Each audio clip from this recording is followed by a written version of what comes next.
Gente, boníssima tarde, manhã, noite, madrugada, seja lá qual for o horário que as outras pessoas que não estão aqui vão conferir, né? Esse primeiro Syncap do ciclo originário do Rerê de 2024. É um prazer imenso de contar aqui com a presença de quem originalmente startou a energização do ciclo originário, que é o Atos, seguido aí de quem digamos assim, um gigantesco energizador do ciclo, que é também o Cauê. E quem está chegando no pedaço aí pela primeira vez, talvez sendo acolhido, né? Pela primeira vez no Rerê como um todo, mas também chegando aqui para esse encontro do ciclo originário, o Peter, né?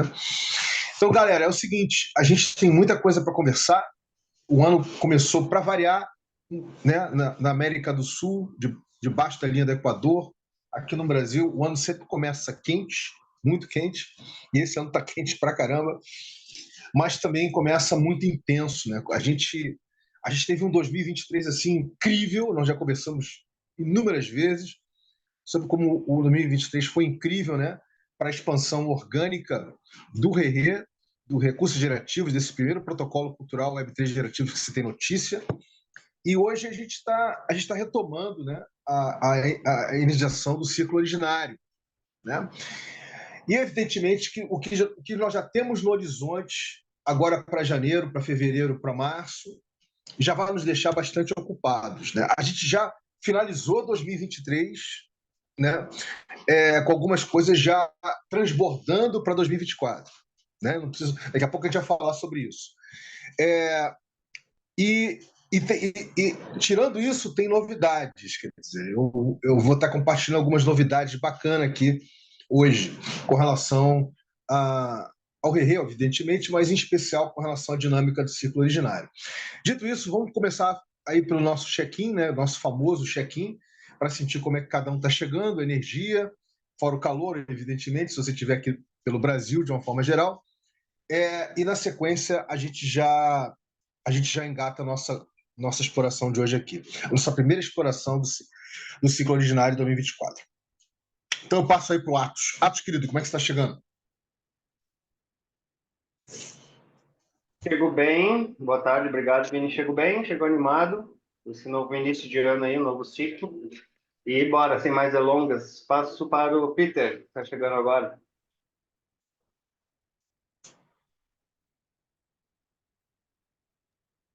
Tá podendo falar, Peter?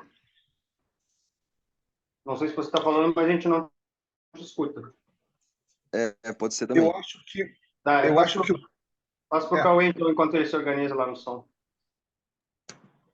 Eu acho que ele pode estar com algum problema na autorização do áudio. Ó, o Peter Opa, aí. agora conseguimos te ver. Fala alguma coisa aí, Peter, para ver se a gente consegue falar contigo. Agora está conectando o áudio. Vai você então, Cauê, enquanto ele conecta. Beleza. Bom, fala, Peter. Tá ouvindo nós? Tá. Bom, chego animado. Muita coisa rolando. Greenpeal, Grow, Rerê.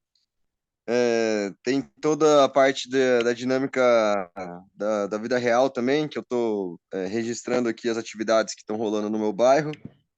Bastante coisa. Chego animadão aí, bora. Ó, o Peter saiu, infelizmente.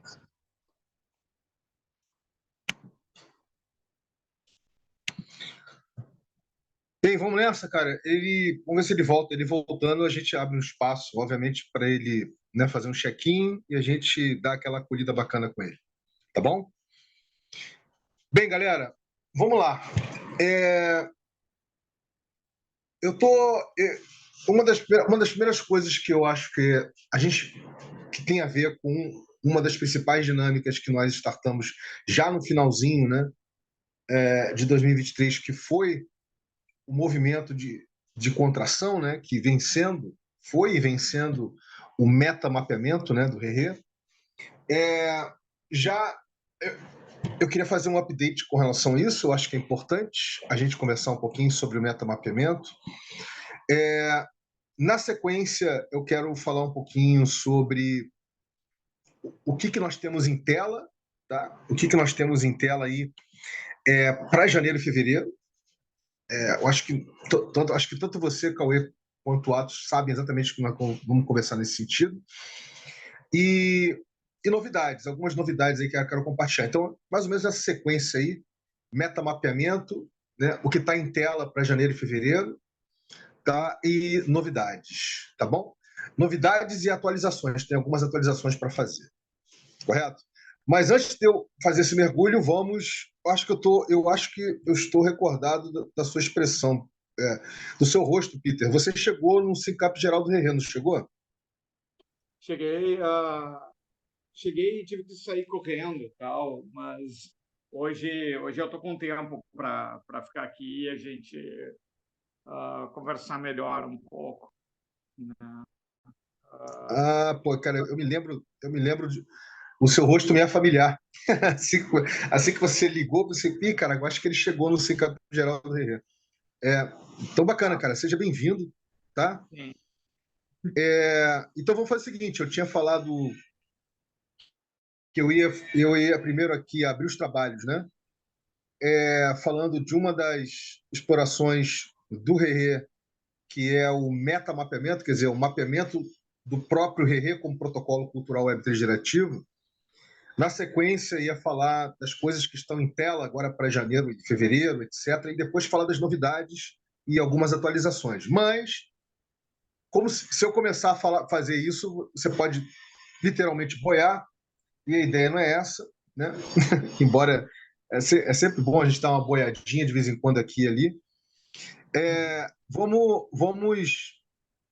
Vamos começar, querido, em acolhendo você, tá bom?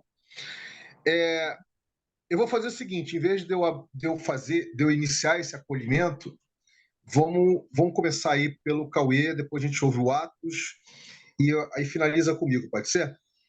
Assim, até para a gente poder te dar uma explicação com perspectivas diferentes do que, afinal de contas, é o Rerê, correto? Recursos gerativos. Cauê, fica à vontade aí, querido. Valeu, Vini. Bom, prazer, Peter. Sou o Cauê. Legal que você conseguiu chegar, cara. A gente acabou se desencontrando hoje, né? Apesar da gente ter combinado, acabou tendo esses desencontros aí. Mas que bom que deu para você chegar aqui. Bom, o Rerê, ele é um espaço que eu estava procurando fazer há muito tempo. Como eu falei para você, né, na conversa que a gente teve, eu sou formado em agroecologia, estudo essa área, né, mais especificamente desenvolvimento de tecnologias digitais para agricultura. E no sentido de sempre focando no local, né, mais do que na escala local, mais do que na escala, na grande escala, né, então, eu, no caso, estou bastante focado nisso. O Rerê é um espaço onde eu consegui vislumbrar várias das teorias que eu via em vídeos do YouTube, eu via muita coisa sobre utilização de tecnologias, sobre blockchain principalmente, só que pouquíssima aplicação, pouquíssima utilização dos conceitos, dos paradigmas, eu não conseguia entender de fato como que a blockchain poderia ser inovação. Na minha cabeça parecia que estavam enfiando isso goela abaixo, assim, sabe, para todo mundo, como uma inovação pô, eu não conseguia encontrar um lugar que eu fosse capaz de aprender sobre os paradigmas que consubstanciam essa tecnologia, sobre tudo que se relaciona com essa tecnologia, né, própria origem dela. E nesse espaço do Rerê foi um espaço onde eu encontrei essa exploração assim num nível exatamente no nível que eu estava procurando, vai. Não vou te dizer que também não quero também colocar aquela expectativa, né? Os caras são os especialistas e tal. Não, mas é mais uma ideia de explorar as fronteiras que não estão sendo exploradas assim. E é um espaço muito rico para isso. Nós somos um protocolo que nos organizamos em rede e nos pautamos em alguns princípios, dentre eles alguns princípios não, alguns paradigmas, dentre eles o da regeneração. E somos blockchain agnósticos, acho que essa é uma grande isso define bem assim o que eu estava dizendo em relação a essa minha procura pela consubstância, essa substância que é, né, a tecnologia Web3. Então, o fato de ser blockchain agnóstico me permitiu enxergar outros caminhos para esse tipo de conexão que a Web3 propõe, que não seja necessariamente através de uma blockchain. Eu nem fazia ideia que eu ia conseguir ter essa compreensão, mas graças a esse espaço, graças à experiência que o Vini tem e que outras pessoas também trazem, a gente tem um ambiente muito rico para essa troca. Bom, falei demais. Passa aí pro Atos. Beleza. Bom, eu acho que um pouco mais a parte do acolhimento agora, né, pelo que eu entendo. Eu me sinto contemplado pelo que o Cauê falou, assim. Eu acho que se eu pudesse adicionar alguma coisa, acho que seria esse conceito de empreender em rede, que a gente vem exercitando regularmente no ReRe, que basicamente significa a gente fazer os nossos acordos, os nossos combinados e para ir se lançando junto, para ir crescendo junto, sabe? Quando a gente para olhar o mundo e o mercado tradicional da forma que ele está, ele já reflete um pouco isso, né? As chamadas parcerias no mundo tradicional corporativo faz-se parcerias com outras empresas, vamos dizer assim. E nesse conceito de empreender em rede, a gente se apropria um pouco desse conceito de parcerias, mas a gente enxerga isso de uma forma mais humana, vamos dizer assim, né? E em prol de propósitos mais regenerativos, né? E não degenerativos. Então, acho que se eu puder fazer algum adendo, seria nessa linha, assim. Se o já quiser saber alguma coisa, passo para ele. Falar da sua impressão, enfim, fica à vontade aí. Quer se apresentar também. O Atos me conhece bem, a gente trabalhou, levou um projeto até o meio junto, sim. Aí tivemos aí os nossos perrengues políticos e de falta de grana. Mas filosoficamente a coisa é por aí, assim, sempre estava ouvindo aí o Cauê, né, me apresentando. Então, eu sou jornalista, fiz o meu MBA em inovação, onde eu desenvolvi o projeto para o qual eu chamei o ADS, e eu fiz um curso de extensão em agroecologia. A gente tem um espaço aqui em casa, até por isso que eu não podia atender antes e tal. A gente vai sair de férias e tem muita coisa no jardim para arrumar, assim, para que não vá morrer tudo. E de um tempo para cá, da pandemia para cá, eu decidi virar professor, assim, eu vi que eu não tinha como ensinar meu guri em casa sem estudar como. E agora eu estou nesse ponto, assim, né? Tem essa questão do locavorismo, que eu continuo achando que tem uma necessidade cada vez maior de implementar, né? Não sei, mas tipo a rede pequena que se tinha desenvolvido meio que ficou no ar. Então, a ideia de encontrar um grupo e, de repente, finalizar isso e tocar. O projeto, não sei quanto o Atos falou, né? O projeto era criar uma rede de distribuição não, de localização e fomento a investimento para produtores agroecológicos, né?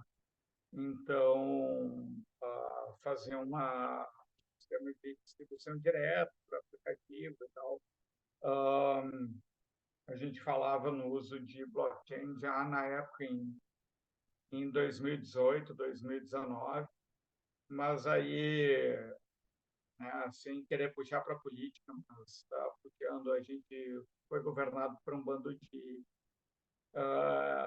imbecis que focaram todo o desenvolvimento econômico num modelo destrutivo de oligopólio que não casa com o que a gente tem, né?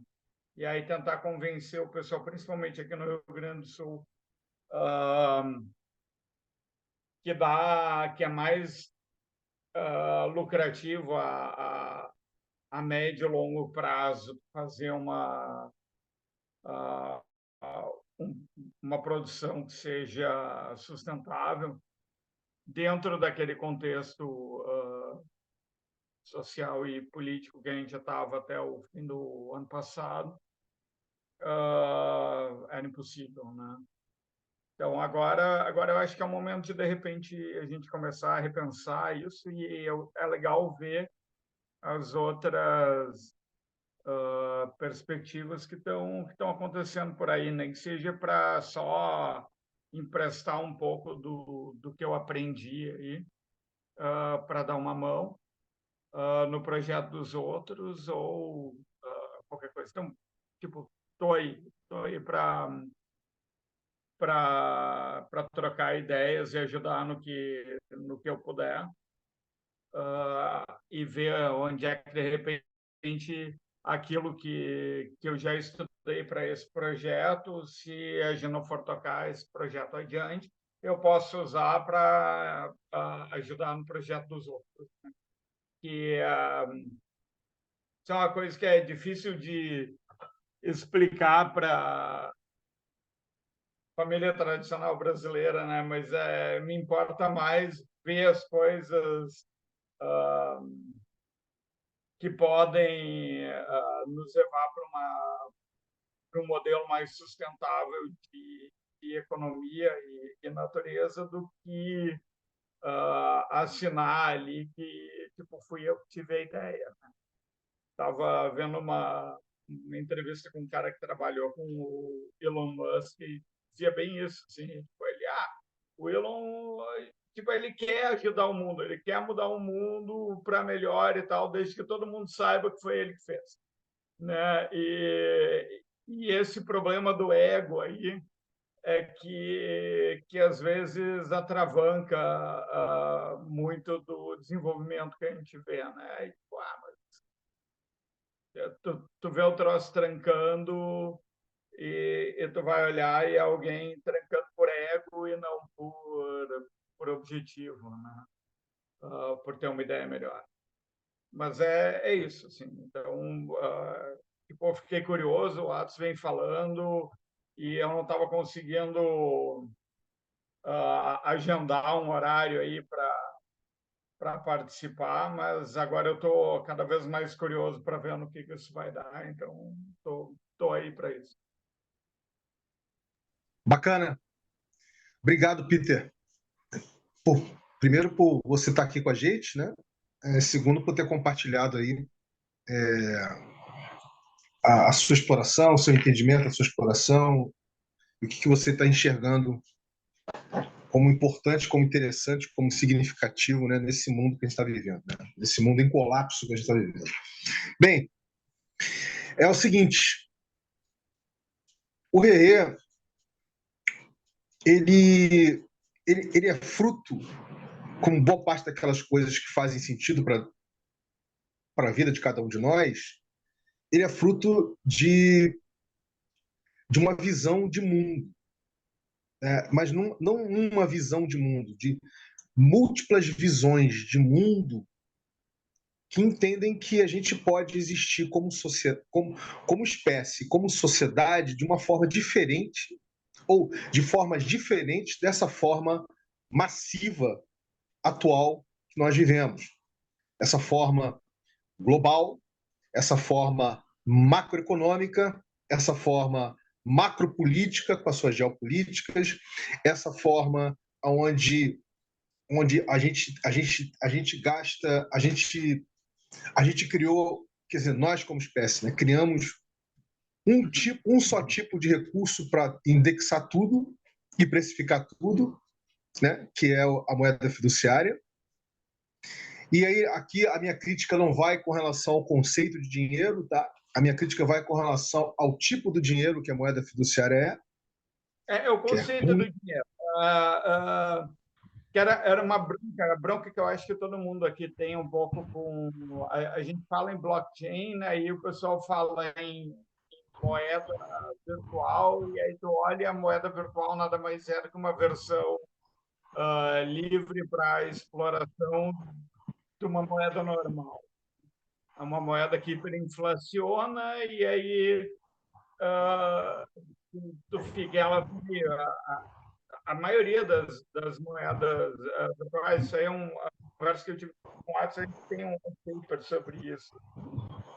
No projeto do Locavorize, a gente eventualmente lançar uma moeda. E você lembra disso, tal, porque a viagem era tão longe, era o que eu chamava de fase 4. Sim, então, mas a ideia era elaborar uma moeda que fosse baseada numa ideia de cesta básica. Assim. Então, uma moeda ela teria um valor global por dia. E aí a gente indexaria coisas. Cortou uma parte, ô Peter. Se puder repetir, depois de cesta básica, cortou um pouquinho. Tá, a ideia era criar uma moeda de serviço interna dentro do Locavoriz para troca de, principalmente troca de tecnologia, que fosse baseado no valor de uma cesta base, no valor local de uma cesta base, né? Ou no valor do pão. A gente estava discutindo isso, mas até encontrar alguma coisa que fosse universalmente indexável, né? Com esse valor humano, assim, porque a ideia central por trás de toda a nossa discussão é que só existe uma produção de riqueza real no mundo, que é a produção de comida, né? Fora a produção de comida, o resto todo é secundário, vem depois, né? A gente primeiro precisa alimentar uns aos outros enquanto espécie. E aí o nosso índice seria esse, seria um índice de serviço. Olha aqui, ó, tipo, tu vai fazer esse trampo aqui, tu vai desenvolver eu estou desenvolvendo um sistema de sei lá, irrigação e tal. Então, eu vou vender para vocês a ideia e a expertise de como fazer isso em qualquer lugar do mundo, e vocês me mantêm vivo aí comendo por um mês. Assim, esse é o preço. E esse preço ele é universal. Então, tipo, a moeda ela não inflaciona, né? Ela é um índice de troca constante, que era a coisa mais radical que a gente tinha para propor. E parece ser a mais difícil de convencer, né? Mas foi esse conceito que fez a gente ser convidado para conversar com o pessoal do Banco da Holanda. Né? E aí também, aí coisas, tipo, se a gente citar a quantidade de coisas que deram erradas no desenvolvimento do Locavoriz, assim, tipo, fica parecendo uma piada, mas a gente tinha conseguido uma parceria para montar um CNPJ europeu, uma coisa assim, já desenvolvida aqui, lá e tal, com um pessoal muito bacana da Ucrânia. E eu não sei nem se o Oleg está vivo ainda. Tipo, sabe, horas e horas de reuniões com Zoom num país que um mês e meio depois entrou em guerra. Assim. Então, tipo, deu muito caos, assim, né? Entre pandemia, guerra e e um governo que praticamente cancelou o Pronaf. Então, as coisas que a gente estava tentando desenvolver, como a busca ativa por cardápio, umas coisas assim, tipo, caiu tudo por terra, assim. Nós ficamos lá no beta, mais beta apresentável, e não deu para ir para frente, né? Mas eu ainda acredito que a gente possa fazer através da tecnologia, um meio de campo mais justo para o produtor do que a Ceasa, o sistema de supermercados, né? Um exemplo que eu usava sempre é um que foi mapeado, assim, o cara tem Santa Cruz, aqui perto, produz muita melancia. Aí a melancia sai de Santa Cruz, vai para Porto Alegre, para a Ceasa. Aí o supermercado de Santa Cruz vai até Porto Alegre, na Ceasa, compra melancia produzida em Santa Cruz e leva de volta para Santa Cruz para ser vendida no supermercado. E aí Isso uma acontece melancia... no Ceará também. Hã? Oi, Eu desculpa. conheço uma experiência na cidade de Nova Russas e outras cidades ali na região, que são cidades muito pequenas. E lá também tudo é produzido num local, que daí depois é levado para a grande cidade para ser beneficiado, embalado, e depois volta para a cidade, um preço maior. Daí ninguém fica lá um monte de produto na feira e ninguém compra. Aqui acontece a mesma coisa, e a feira a feira apresenta outros problemas, né? A feira apresenta problema de acessibilidade, problema de conforto, problema de sabe, de refrigeração. Então o produtor leva coisa para a feira, terminou a feira, ele tem que levar de volta. Tem um custo nisso, tem um desgaste emocional, aí ainda tem xepa, que eu acho super válido. Mas a xepa, na verdade, o fato dela existir quase um fracasso comercial, né? A prova de um fracasso comercial. O cara vale mais a pena doar aquilo do que transportar de volta, porque ele vai transportar de volta e vai fora, né?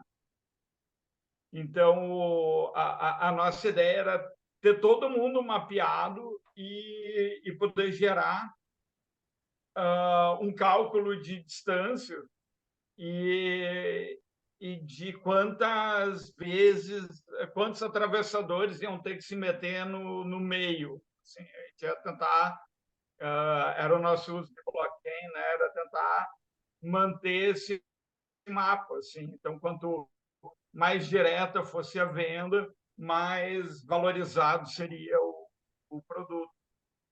E aí, quando eu estava lá conversando com o pessoal, acabei encontrando gente de indústria que ficou interessado que era um público que eu nem estava mirando, assim, estava pensando inicialmente em falar com hotéis, hospitais, escolas, né?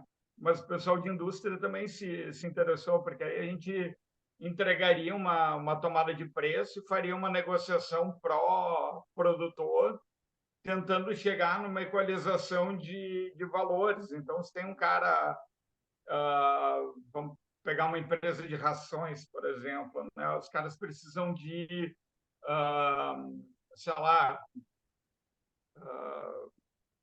1 tonelada de milho, e os pequenos produtores nenhum vai ter 1 tonelada de milho para vender sozinho. E aí a gente tenta equalizar o valor por uma média e tipo pagar mais para o cara que acha que tem que vender o milho ao preço que ele venderia para a Ceasa. Assim. Então a gente fortalece o vendedor nessa negociação, até dando a ele informação de que, olha, os caras podem estar te dizendo, não, a gente paga tanto, mas para o fulano ali do lado eles estão pagando tanto mais que isso. e a gente vai te ajudar a subir o teu preço. Então tinha toda uma noção assim de tentar valorizar esses produtores e esses produtos e tentar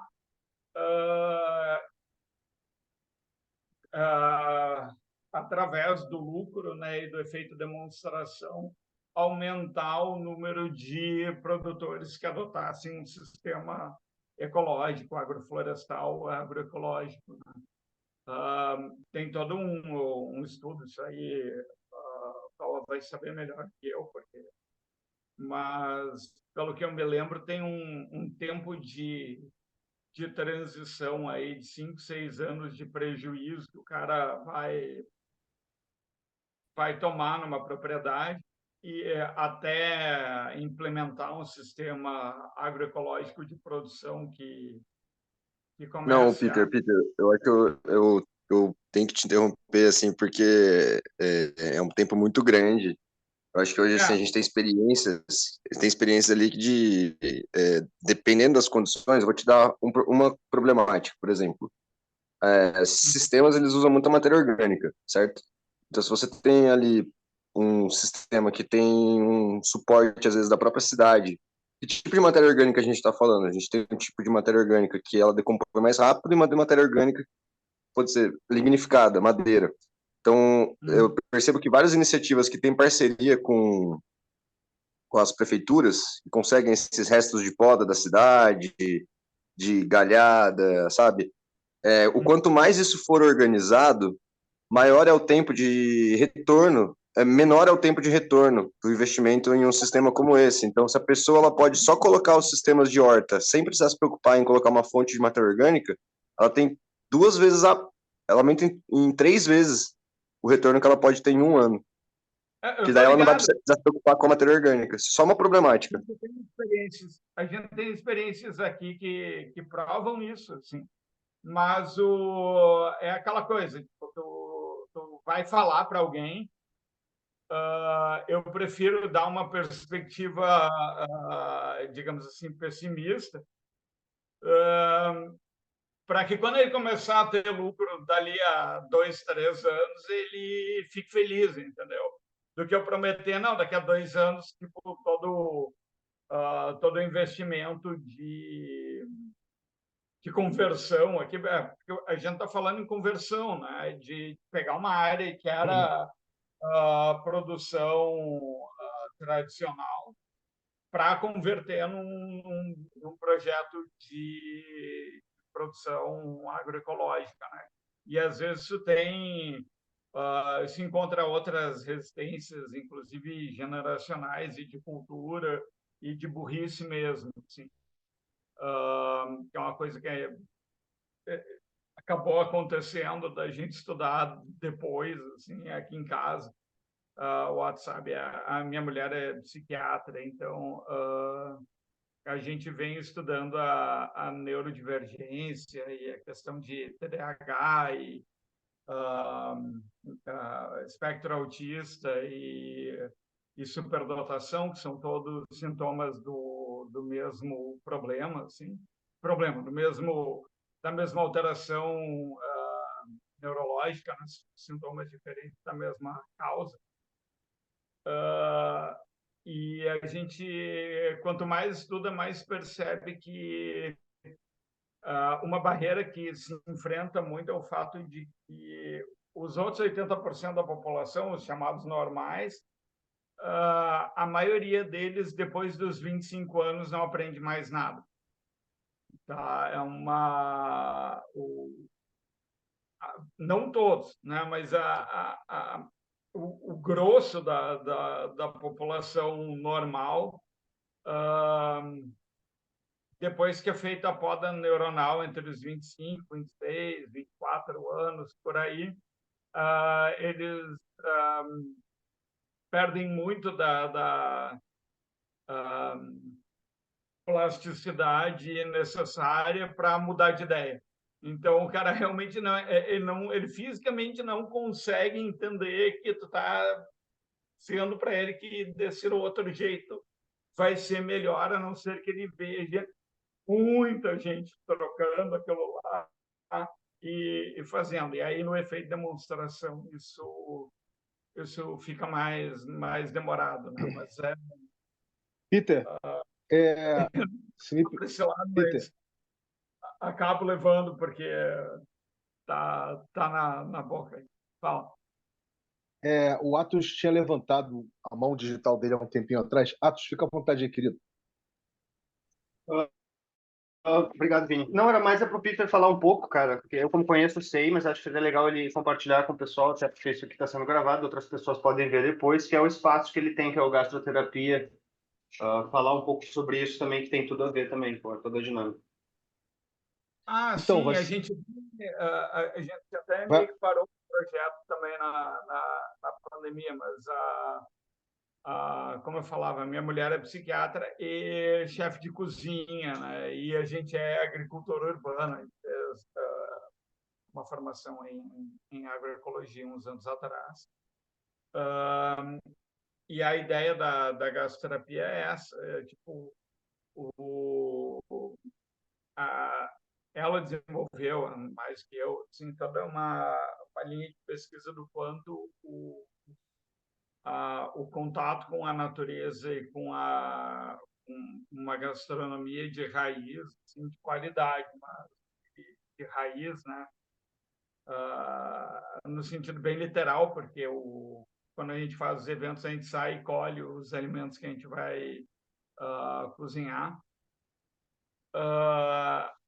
A gente percebeu quanto isso tem a ver com a questão da psiquiatria ou psicologia positiva, né? Então, tem outros dados aqui em casa e de pesquisa que provam o quanto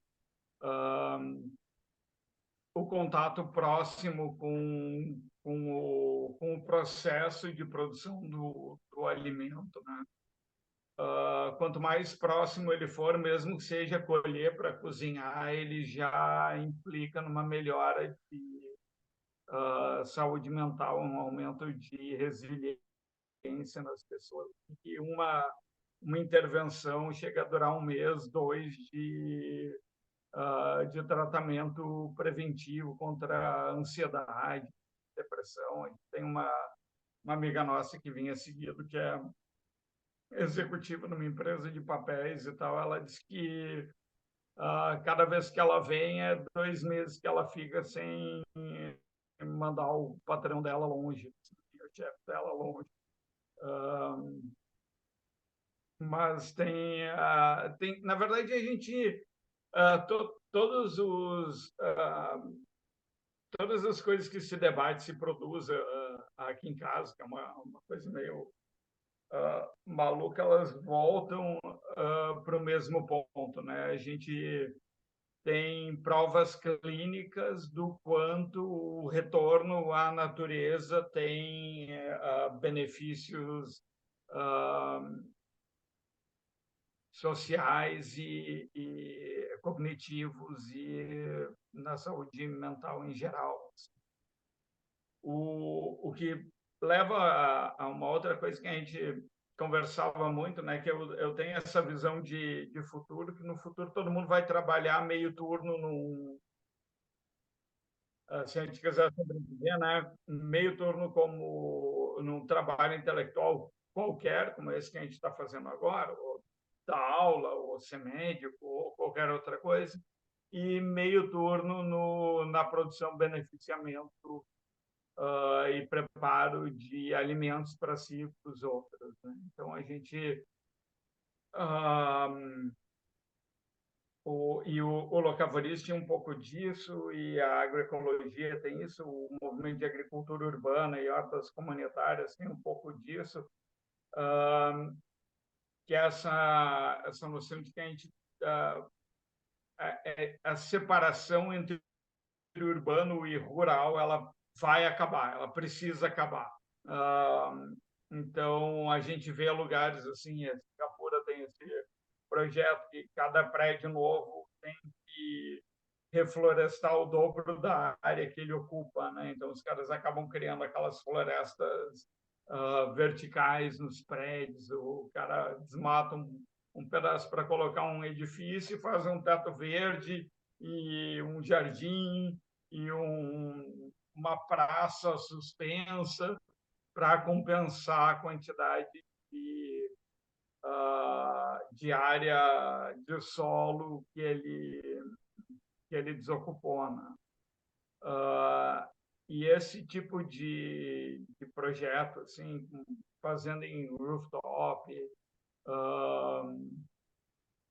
esse é o futuro mais possível para nós, assim, né? Do que a gente pode trabalhar e desenvolver. Eu tinha muito essa ideia lá 5 anos atrás, 4 anos atrás, de que se a gente começasse a facilitar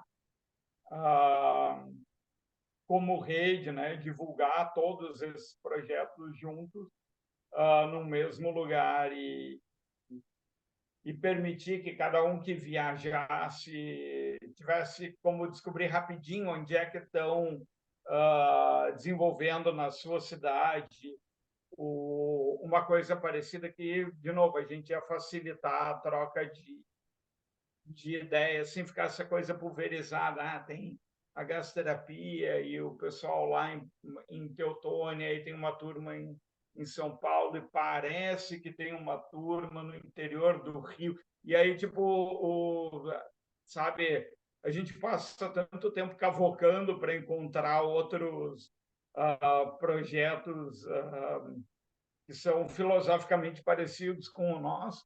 Se de repente a gente criasse um grande hub, assim, mostrar no mapa do mundo, assim, ó, aqui tá todo o pessoal que está tentando. Olha quantos são, né? Isso é uma coisa que a gente falava também. Se a gente conseguir mapear todo mundo e botar todo mundo no papel, fica muito mais fácil da gente chegar, por exemplo, com um projeto de lei que eu acho fundamental e eu só vi falar por aí, assim, não sei nem se tem algum deputado levando adiante, mas pega, por exemplo, o credenciamento de orgânicos, né? Para tu te credenciar orgânico, tu tem que provar que a tua área de terra produz sem agrotóxico. Aí acontece que nem aconteceu aqui há uns 2 anos atrás, que estava lá o pessoal do MST, que faz produção agroecológica de arroz aqui, e o pessoal das fazendas vizinhas correu com um avião lançando agrotóxico por cima do ambiente, da casa deles, do ambiente deles e tal. E quebrou todo o credenciamento deles por 1 ano, porque não era mais livre de agrotóxicos, né? Embora eles não tenham colocado, quem colocou foi outro. E isso acontece, às vezes, por acidente, porque o pessoal que faz a produção dita tradicional produz até o limite da propriedade. Aí tu ali, que em geral tem uma propriedade menor, precisa ter 100, 200 metros de mata nativa só para parar o agrotóxico de chegar na tua lavoura. E eu venho defendendo há anos que a responsabilidade de impedir que o agrotóxico, a semente transgênica, saia da fazenda, tem que ser da fazenda que usa agrotóxico.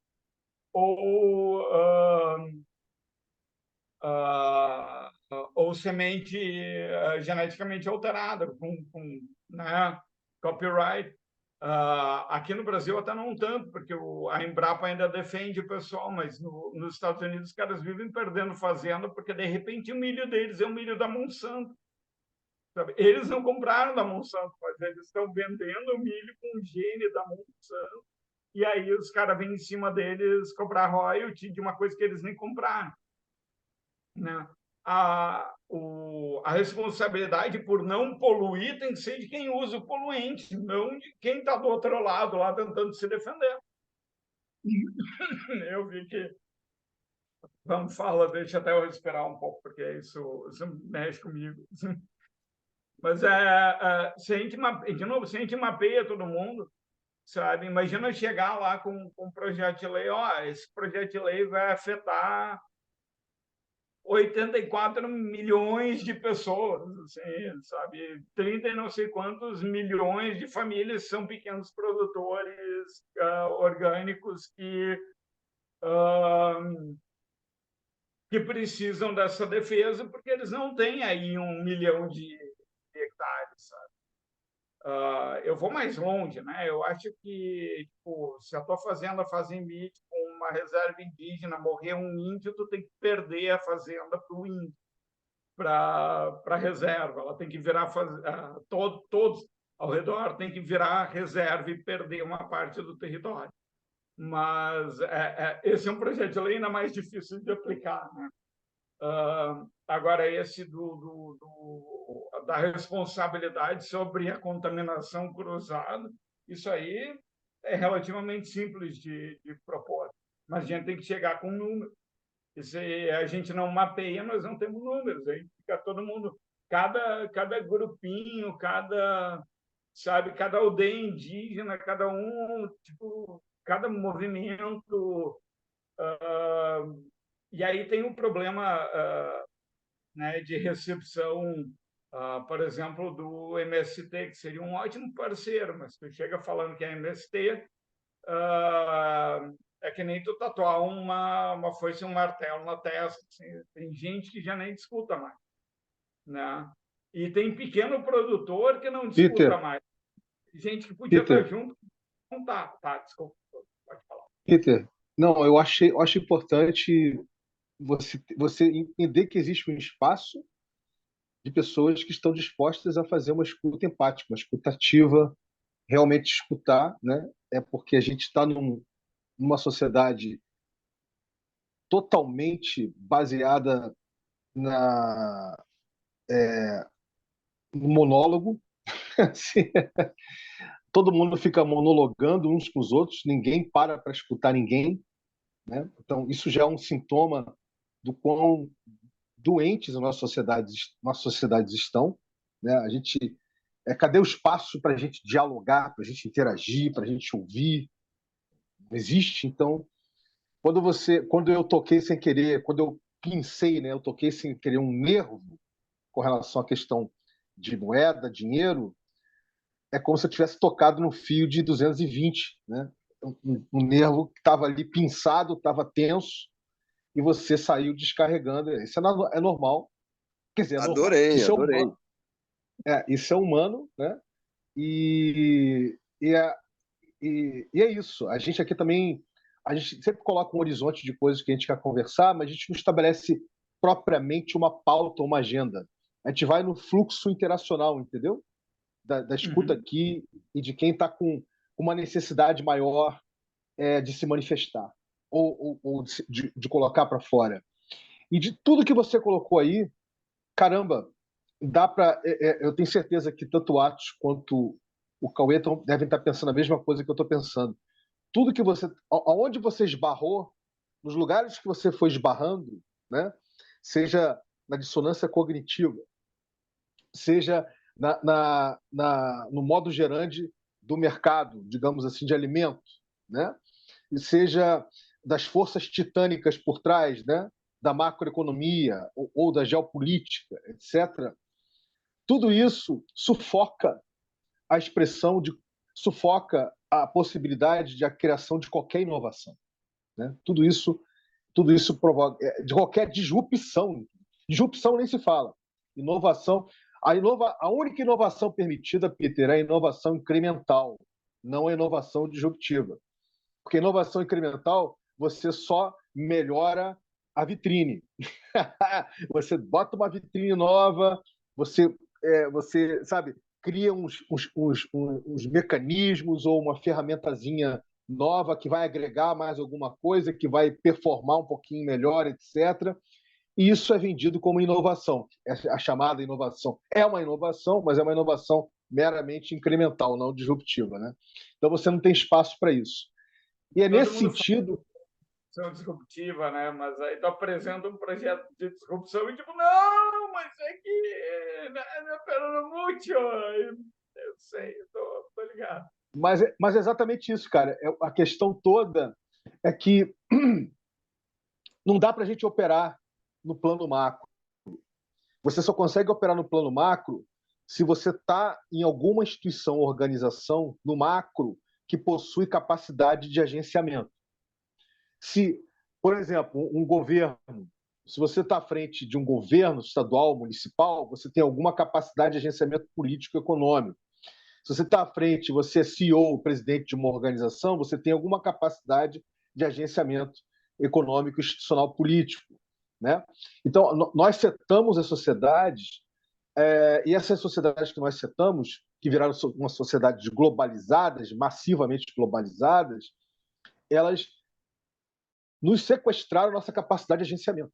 Ou seja, agenciamento das pessoas. O agenciamento A pandemia piorou, né? O agenciamento está terceirizado, quando não quarteirizado. Ou seja, o agenciamento está aí. Então, uma das questões do RE é justamente como protocolo cultural web interativo, é resgatar a capacidade de agenciamento entre as pessoas, das pessoas entre as pessoas. O paradigma P2P. Esse é um dos paradigmas, esse é um dos resgates que a gente quer fazer. A outra questão é que a gente tem sim como fazer, dar vida a inovações disruptivas, sabe, Peter? Não criando sistemas que vão escalar, que vão ficar grandes e que vão mudar o mundo. Não, não, não, não, não. Isso aí não muda mundo. Isso não muda mundo. O mundo continua como ele está. Você só incrementa ele. Você só encontra uma forma de revolucioná-lo. O que é isso? De você ser o outro lado da moeda. Ou seja, ou você é esquerda, né, na história da esquerda e direita, ou você revoluciona para a esquerda, ou você revoluciona para a direita.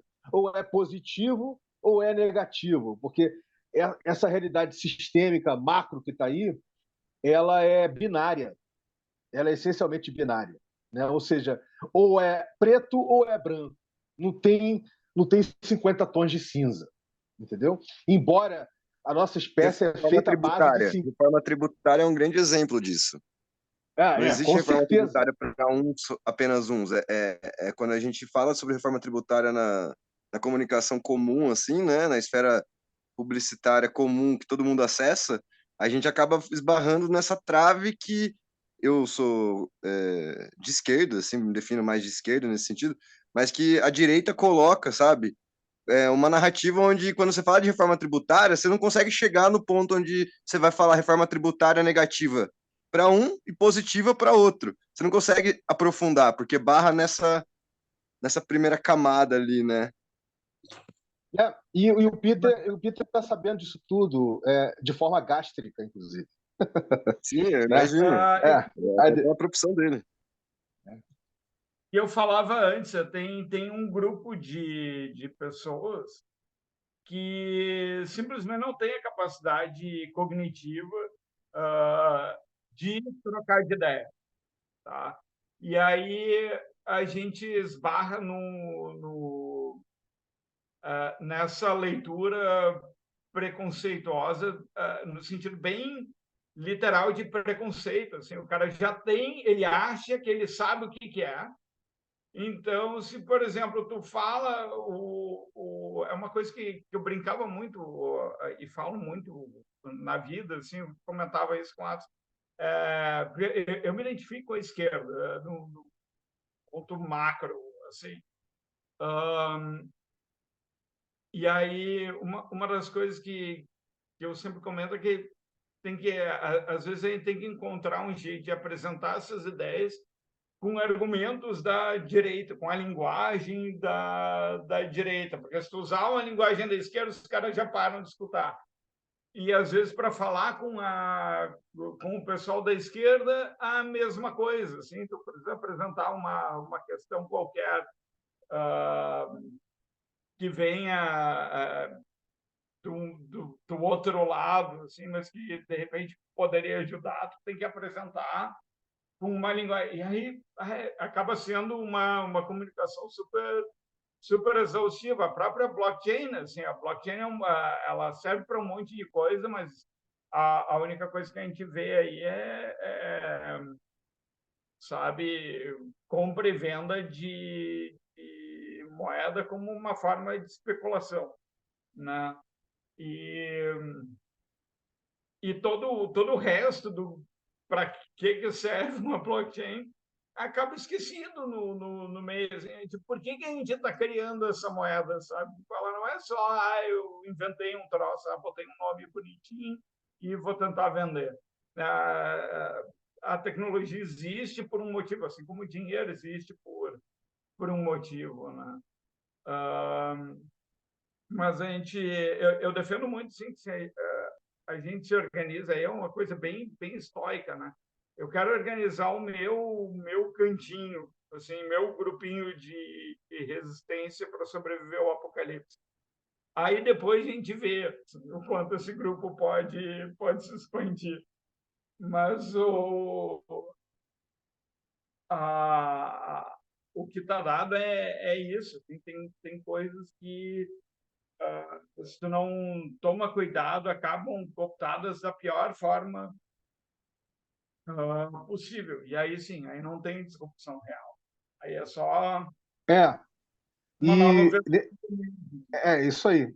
E quando é de fato disruptivo, tá? É que nem água e azeite. Ou seja, existe até uma superfície de contato, existe até uma interface, mas são coisas distintas, de fato, né? Possuem mecânicas distintas, possuem modos e motos distintos, possuem toda uma lógica, toda uma outra lógica, né? De existir, de ser e de existir, né? Então, nesse sentido, Peter, o Rerê, a grande ambição do Rerê, a grande ambição do Rerê é justamente criar, não só ressignificar, criar um outro tipo de incentivo econômico, né? Uma outra qualidade de incentivo econômico. Não apenas isso. Não, porque eu acho que o tipo de corte que nós estamos buscando, ou seja, o tipo de inovação disruptiva que nós estamos buscando, ela é no nível da Matrix mesmo, é no nível do matriciamento de como nós vivemos em sociedade. Ou seja, é você entender que você, numa dimensão micro, interativa, pareada, P2P, a gente tem como fissurar essa lógica macroeconômica, macropolítica, macroterritorial, e estabelecer pontes e links entre diferentes mundos sociais, entre diferentes realidades, entre diferentes pensares, entre diferentes perspectivas, e a gente dá vida a um fluxo econômico, microeconômico, diferenciado do que está existindo aí fora. Isso não significa saber, isso significa dizer que ele vai ser feito de forma isolada, em paralelo, né? Ele vai interfacear com o que eu chamo, tá, Peter? Eu acho que você deve chamar também de velho mundo, né? Ele vai interfacear com o velho mundo, ele vai interfacear com o que está existindo. A ideia não é a gente se isolar, né? Não é uma dinâmica de eremitização, né? De você virar um eremita. A ideia é de gerar algum grau de hibridismo, mas na formulação desse hibridismo, só uma porcentagem pequena, tá? Só uma porcentagem pequena do híbrido que está sendo criado é que tem essa interface com a mecânica desse mundo que nós já conhecemos.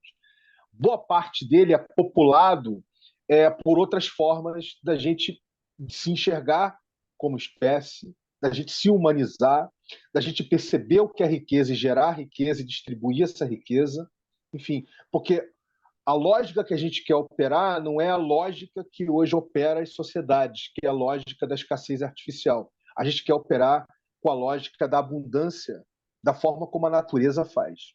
Ou seja, a natureza, a abundância, como você bem deve saber, Peter, abundância não é sinônimo, perdão, abundância não é sinônimo de acumulação, né? A leitura que nós fazemos do tipo de sociedade que nós nos tornamos é que quanto mais você acumula, quanto mais você ganha, quanto mais ativo você tiver, seja lá, seja que ativo for, né? Mais rico você é. não é isso? Vide o produto interno bruto dos chamados Estados-nações, dos países, né? Que é todo baseado na produção de produtos industriais, basicamente, ou daquilo que está sendo industrializado, né? Pela política industrial. Né? Ou seja, a gente não está falando disso. E detalhe, não tem como uma pessoa, ou até um grupo, ou até uma cooperativa, ou até uma associação lutar contra isso. Não tem como. Não tem como, porque é massivo.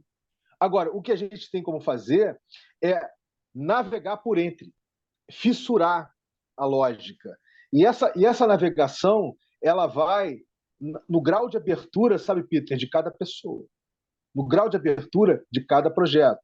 Ou seja, naquela abertura que a pessoa coloca para ela fazer diferente, né? Cognitivamente falando. Ela perceber diferente, ela se abrir para gerar um outro entendimento diferenciado daquele entendimento convencionalizado ou institucionalizado que está colocado, seja lá sobre o que for. Né? É por isso que o outro paradigma que lastreia o RERE, né, consubstancia o RERE como protocolo cultural Web3 gerativo, é o paradigma da regeneração profunda, que é alguma coisa que você está intrinsecamente ligado, Peter, pela sua profissão e pelos estudos que você faz e pela visão que você tem. Ou seja, é verdade, as pessoas estão tão formatadas, deformadas, atrofiadas e formatadas e deformadas por essa lógica massiva da escassez artificial, do ego-individualismo, da categorização, da classificação, né? Da acumulação, que a reação que elas têm quando você toca nelas ou é de dar porrada em você ou é de se defender. Ou seja, quando você toca em alguém que você não conhece, você tocou nessa pessoa, ela está tão ego-individualizada, ela está tão amedrontada, ela está tão equipada até os dentes, né, com todo tipo de faca, com todo tipo de armamento, que a reação dela ou é se defender ou te atacar. Tá? Então, assim, como é que a gente desarma essa bomba? Né? Como é que a gente desarma isso? A gente não desarma isso com conteúdo. Isso eu posso te falar. Não. Você não desarma isso com ideologia. Você desarma isso com mudança de comportamento. Com mudança de comportamento, ambiente e comportamento. E isso não pode ser forçado para cima de você, porque senão é uma doutrinação. Então, isso tem que partir do seu tesão, da sua curiosidade, da sua vontade. Se partir do seu tesão, da sua vontade, e você se abrir para explorar, caraca, essa pequenininha abertura que essa pessoa fez, sabe, Peter, já é suficiente para a gente estabelecer várias ligações, tecer várias ligações por entre várias outras pessoas e por entre vários outros projetos. Então, é aí que opera, é com esse grau de simplicidade e sofisticação ao mesmo tempo, que isso é sinônimo, né? Você sabe, de complexidade, com esse grau de simplicidade e sofisticação, ou seja, complexidade, né, que o RERE está operando. Tá? Ou seja, não é meramente criar um novo incentivo econômico, né, a partir de uma nova moeda. É realmente as pessoas se abrirem para perceber a si e aos outros e a realidade que está no entorno com outros olhos, olhos regenerativos, olhos, sabe, paziantes, olhos da democracia, não como administração política do Estado, a democracia como modo de vida, a democracia no sentido do convívio e não da coexistência, né? Ou seja, a coexistência é o seguinte, você lá e eu aqui, né? É tipo um prédio. Você está lá, eu estou aqui. Eu estou coexistindo com você. Mas eu não estou nem aí se você existe ou não. Mas eu estou coexistindo com você. Então, esse é o modo da sociedade. Todo mundo coexiste com todo mundo. A gente não está falando de coexistência, estamos falando de convivência. Então, a disrupção está em buscar essa convivência. E nesse sentido, o tipo de convivência que nós estamos buscando, ela integra 3 dimensões, Peter. A hiperlocalidade, da onde você mora, com a biorregionalidade, da onde você vive, e com a planetariedade dessa biorregionalidade, ou seja, integrar localmente o hiperlocal com o biorregional complementar. Então, esse é um outro paradigma que consubstancia o RE como protocolo cultural Web3 gerativo, ou seja, a gente deseja o quê? A gente deseja nos perceber como seres planetários, como seres locais, como seres capazes de nos ver refletidos nas nossas diferenças e não apartado por elas, né? Da gente crescer a partir das nossas diferenças e não nós nos separarmos por causa delas, né? Nos afastarmos demais por causa delas, né? Então, a última coisa que eu queria falar, só para a gente finalizar, é o seguinte: a Web3 ela representa uma oportunidade fenomenal para a nossa espécie, né? Por quê? Porque nós somos seres cibernéticos, entendeu, Peter? Ou seja, nós usamos o córtex pré-frontal de forma imaginativa como poucos outros seres usam. Talvez os golfinhos, né? As baleias, enfim, a gente tem uma noção precária sobre isso. Mas, de fato, a realidade para a gente não é só aquilo que a gente toca, o que a gente toca ou o que a gente enxerga através da luz, né? É aquilo que a gente imagina, né? Então, a imaginação, quando a gente materializa o que nós imaginamos, nós estamos atuando de uma forma cibernética, né? Então, essa internet que está aí, a cibernética dela é a cibernética da sociedade como nós somos, ou seja, é uma internet onde em vez de você estar em vez de você estar co-criando essa internet, como foi a intenção, né, da primeira internet, da Web 1, de você ser um nodo dela, um nodo que está dando sustentação à existência dessa internet, você é apenas um usuário dela. Você é matéria-prima para os grandes hubs, para as grandes plataformas. Você é um produto dessa internet. Então, a Web3 ela configura como uma oportunidade da gente resgatar aquela internet onde você era um nodo, onde você era um nó, onde você estava co-criando a internet, mas diferentemente da Web 1, já com toda essa vivência cibernética que a gente teve nos últimos quase 30 anos da internet. Ou seja, a internet é um exoesqueleto, ela faz parte da nossa existência, né? Ela faz parte da nossa forma de nos olhar e olhar o mundo, ou as realidades, o mundo e o planeta, de uma forma geral, né? Então, o que eu estou querendo dizer com isso é que a Web3 representa uma oportunidade incrível da gente ter uma outra relação cibernética com a internet, entendeu? Da onde a gente se enxerga como co-criador dela, não mais como usuário, como produto ou como matéria-prima, como co-criador. Então, isso está ligado ao paradigma do fazer complexo, do complexity doing, que é de uma das vertentes da cibernética, que eu não vou aqui entrar no detalhe agora, que a gente pode até conversar disso, porque isso é uma área minha de estudo, né, de investigação. É uma das áreas da cibernética que é ligada ao Gregory Bateson, né, e a Margaret Mead, que desenvolveram essa linha baseado justamente, olha que interessante, né, no comportamento de indígenas e aborígenes e de populações, né, nativas de diversas realidades do mundo, onde eles percebiam que eles sabiam lidar com a complexidade como parte intrínseca da vida deles. E eles não enxotavam a complexidade para o lado para simplificá-la, reduzi-la a sistematizações, a reduzi-las de forma a ficarem sistematizadas para serem controladas, né? Porque o tipo de cibernética que nós temos na sociedade que nos tornamos, nós queremos tudo controlar, tudo planejar. E o tipo de cibernética que a Margaret Mead e o Gregory Bateson levantaram durante 20 anos de pesquisa em várias comunidades indígenas, aborígenes e populações originárias aí, mundo afora, é aquela que a complexidade da natureza faz parte. Ela faz parte intrínseca da sua vida. Você tem tanto agenciamento quanto a mosca tem, quanto o mosquito tem, quanto o sapo tem. Todos têm um agenciamento contínuo, constante. É um fazer complexo. É o que o Gregory Bateson chama de complexity doing. Então, a gente está resgatando essa visão cibernética do fazer complexo do Gregory Bateson, né? Para a gente poder popular e povoar essa emergente Web3 com essa visão, né?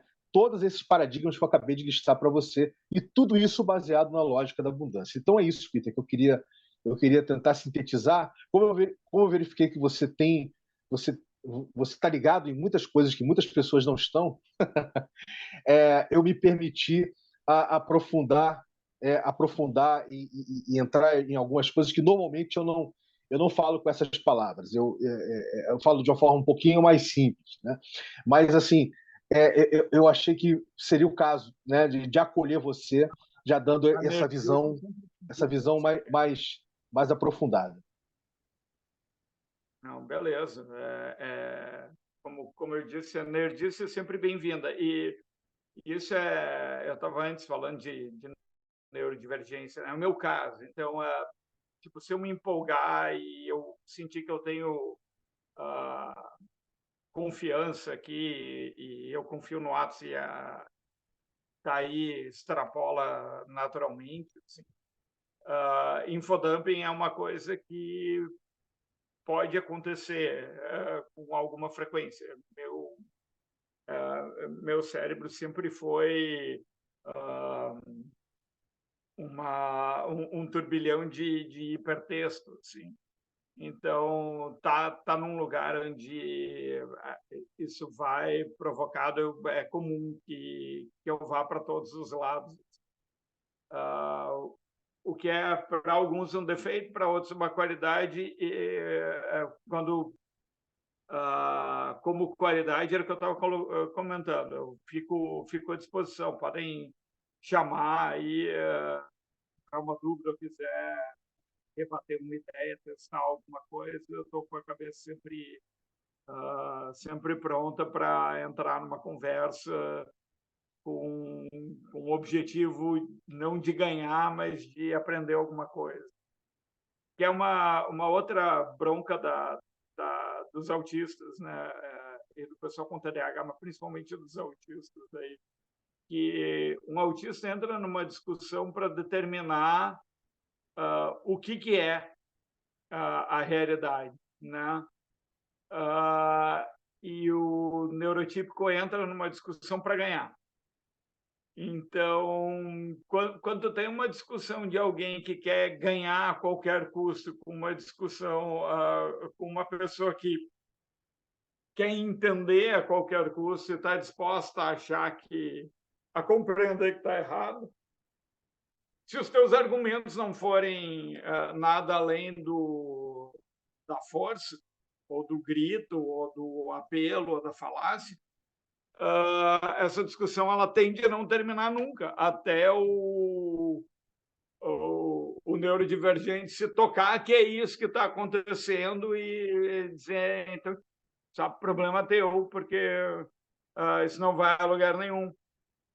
Porque uma conversa comigo sempre quer ir a algum lugar, mesmo que esse lugar seja eu pensar, putz, tem razão, eu estava errado, sabe? E eu estou partindo no meio do princípio que todo mundo aqui tem o seu universo de conhecimento e a sua capacidade de admitir, putz, tá, tudo bem, eu preciso, pessoal, quando a gente faz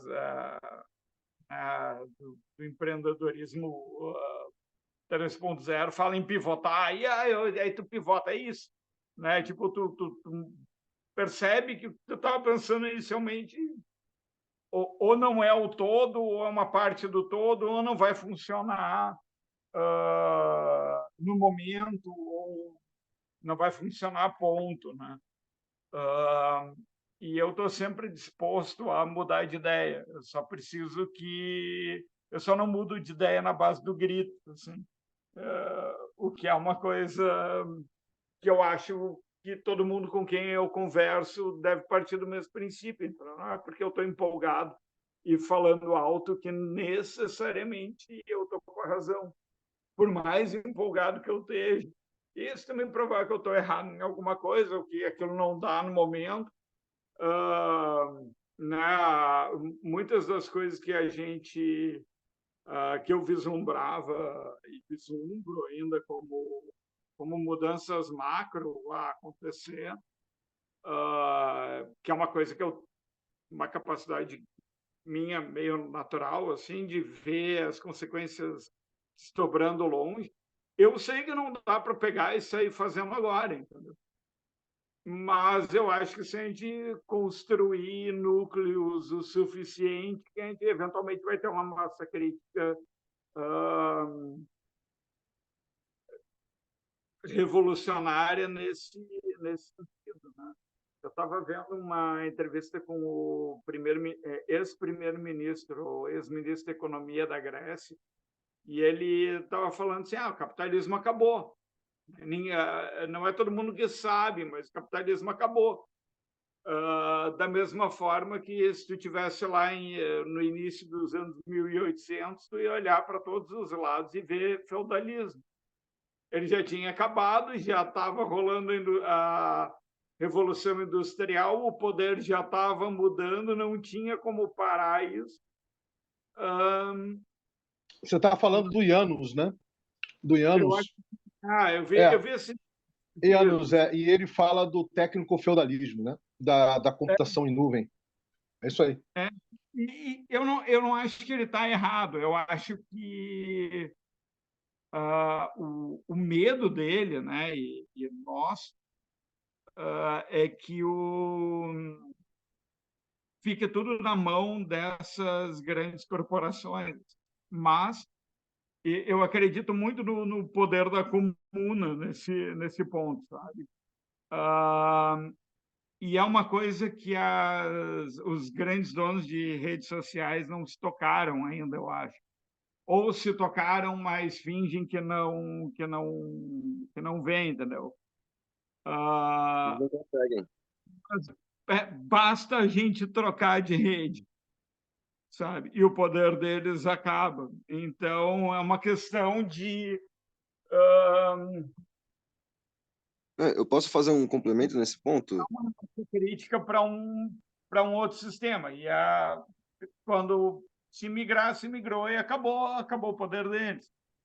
A questão toda é não ficar só trocando de reino, mas aí Ô, também Peter, é um processo. Fala. tem uma coisa que eu percebi, assim, que envolve um pouco do que o Vini chegou a falar, que é a ideia da gente, às vezes, criar um sistema e a gente imaginar isso ser escalável e querer mudar as coisas de uma forma sistemática também, sabe? Tipo, a gente está meio que copiando o modelo de que a gente está tentando sair, assim, sabe? Então a gente criaria de novo as próprias prisões que a gente está tentando hoje desfazer. É, E daí eu percebo que a inovação daí, que é um pouco de onde você está, do que você estava falando, a inovação ela acaba sendo na gente descobrir essa nova forma de se relacionar ciberneticamente em rede. é isso. Entende? A gente está aqui agora, por exemplo, com uma escuta empática, como se a gente estivesse pessoalmente, sabe? É algo que realmente, vamos dizer, envolve uma vontade, um propósito comum, algo que nos una, assim, nesse sentido.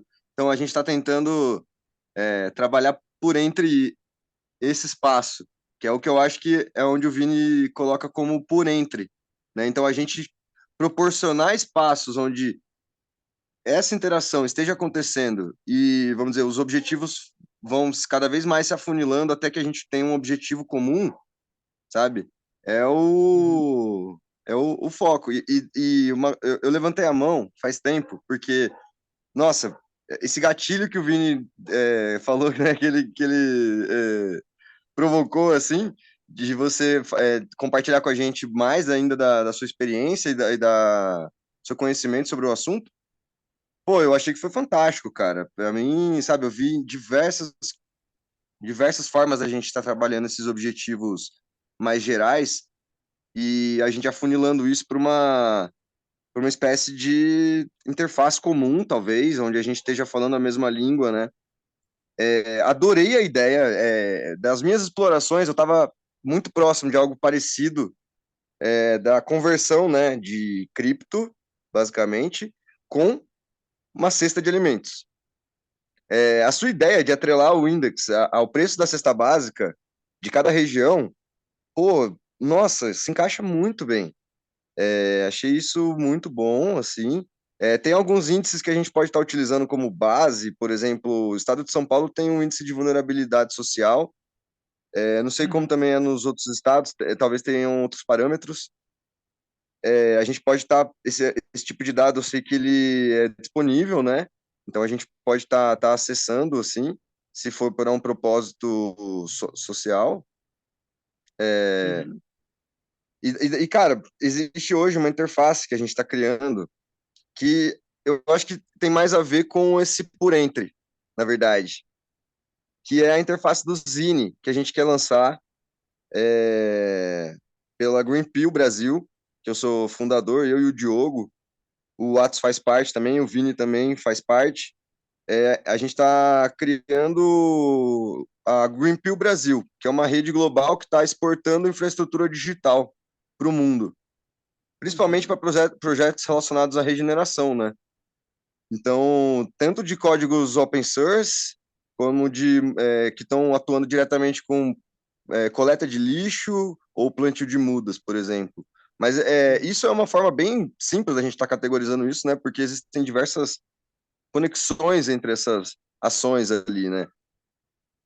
Aham. Então, um aplicativo, por exemplo, que lide com isso, ou não um aplicativo, mas uma solução, né, colaborativa que lide com esses problemas, por exemplo.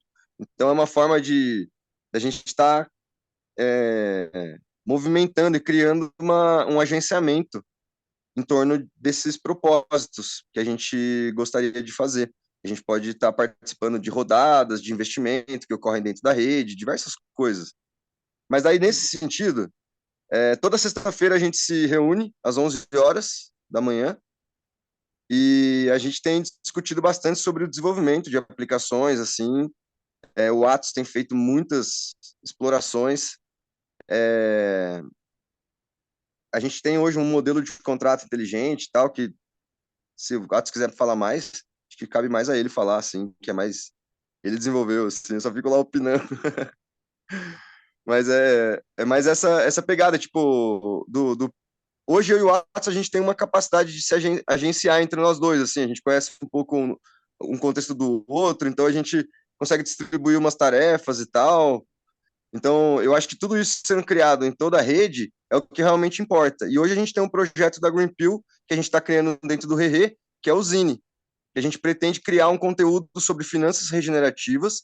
E eu, como sou da agroecologia, eu quero trazer essa perspectiva da unificação, da onde esses pontos se esbarram, sabe?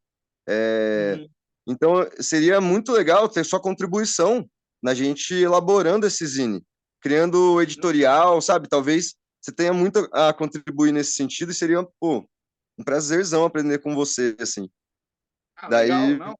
Até é bom dar uma mexida no nos meus músculos de jornalista e de pegar e botar no papel, que é um talento que eu estou usando em sala de aula agora, mas não.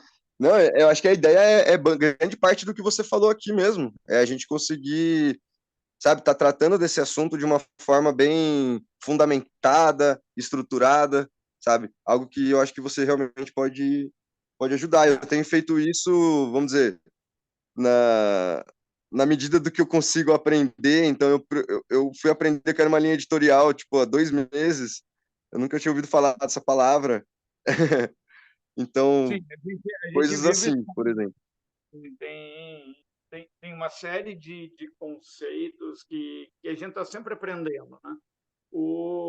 Mas eu estava ouvindo o Vini ali, tem uma coisa que me dá um pouco de esperança, assim, ah, que é o fato de que essa geração que vem vindo agora, eles estão desesperados para cair fora dessa corrida de ratos que se tornou a sociedade, até porque o custo de vida ficou ridículo, sabe, impagável. A gente vê isso direto lá nos Estados Unidos, assim,